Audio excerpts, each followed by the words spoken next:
işin madem.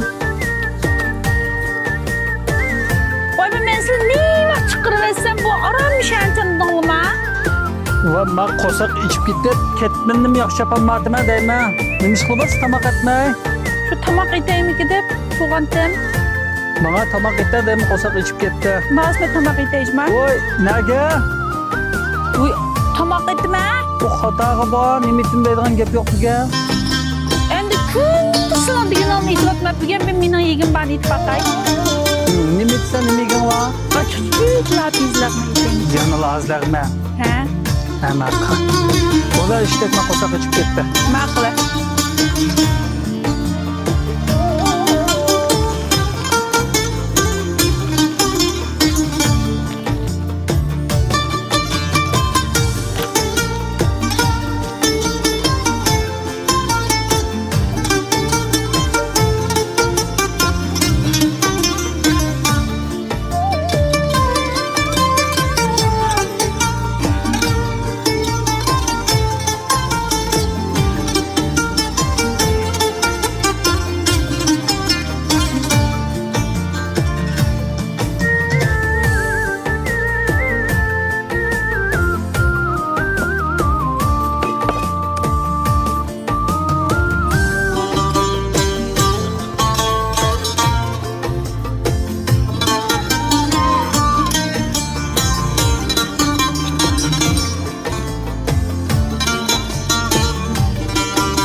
Tamam, yiyeyim ha sen.